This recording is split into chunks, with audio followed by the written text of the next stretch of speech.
שיתוף של שני אינדיבידואלים.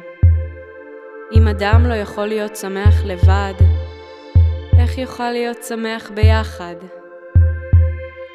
הרגש את הווייתך שלך. התפלל.